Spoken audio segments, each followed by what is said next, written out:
de otros universos de terror, dimensiones infernales plagadas de criaturas indescriptibles. Todo un culto ancestral de conocimientos nigrománticos de los que ya no quedaba nada, y solo el Necronomicon conservaba todos sus secretos. El nombre original del libro era Al-Afif, que significa el zumbido, en alusión al ruido de los insectos nocturnos a los que consideraban maléficos. En el año 950 después de Cristo, Al-Afif habría sido traducido al griego como el Necronomicon. Necros significa muerto, nomos, ley. Icos es solo una partícula para formar adjetivos. Así pues, Necronomicon se traduciría como relativo a las leyes de los muertos. Lovecraft admitía que este libro era ficticio. Aún así, libreros de todo el mundo recibían un sinnúmero de pedidos del Necronomicon, como si realmente existiera.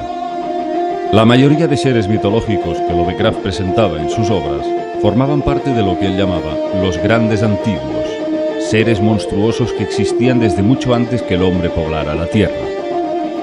Uno de los más poderosos era Chulku, un monstruo en forma de calamar gigante, de 10 kilómetros de altura, su piel totalmente escamosa, y era capaz de modificar su aspecto. Su cuerpo estaba formado por una sustancia gelatinosa que, aunque se destruya, siempre vuelve a recuperar la vida.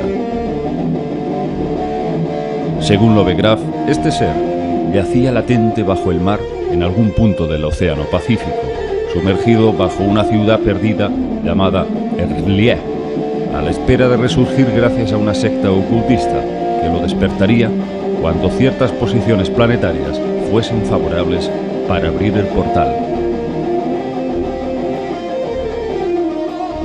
El Necronomicon era pues un grimorio capaz de abrir universos paralelos y desatar el caos en el mundo a través de estos dioses o seres antiguos a los que nadie podría detener.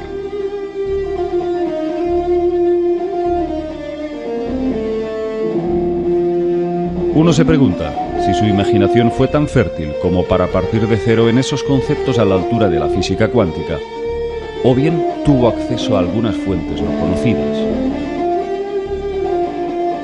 ¿Cómo es posible que un novelista de principios del siglo XX pudiera describir criaturas y realidades que se corresponden con ciertos hechos ocurridos en la casuística ufológica? ¿Cómo pudo predecir Lovecraft con sus novelas lo que hoy confirma la física cuántica de que existen universos paralelos? ¿Existió realmente un libro parecido al Necronomicon?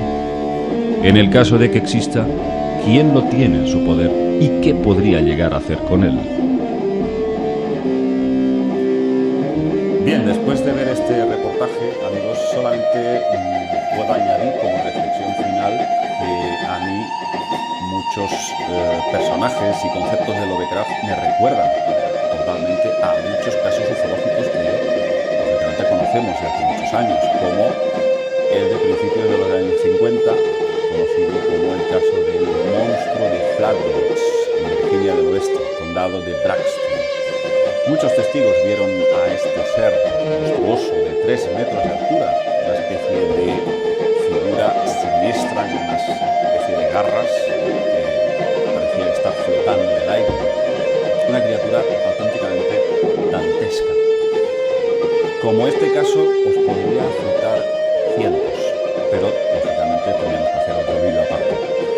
Pero sí hay muchas similitudes con algunos de los personajes de este novelista tan famoso. Y uno se pregunta cómo es posible que este señor hablara de puertas dimensionales, de universos paralelos, de la posibilidad de que haya una serie de criaturas muy antiguas, más ancestrales que el ser humano, y de que estarían como latentes en el caso de personajes como el monstruo Cthulhu o Dagon, también otro personaje de él.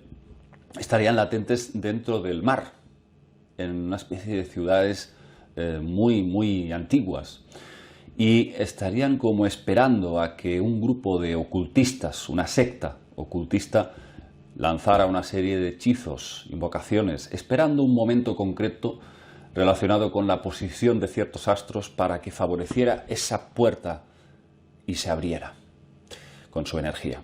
Entonces, yo, por ejemplo, para muchos de los que no habéis leído a Lovecraft, yo os recomiendo una película que sé que muchos ya habréis visto y que está casi basada al 90%, casi 100% en Lovecraft. Y es nada más y nada menos que Hellboy. Hellboy es una película que mezcla el fanatismo de los ocultistas nazis en busca pues, de este poder de conseguir abrir puertas hacia otros mundos para poder liberar estas bestias, estos monstruos, y puedan desatar el caos en el mundo. En Hellboy hay una escena final en la que se abre un portal y ahí hay un monstruo también pues muy parecido a lo que nos relata Lovecraft cuando describe a Cthulhu como un ser de 10 kilómetros de altura. Fijaos, pues es muy parecido porque aparece como una especie de universo paralelo en donde se va viendo como una especie de tentáculos que van apareciendo en dirección a la Tierra, aprovechando una energía que es proyectada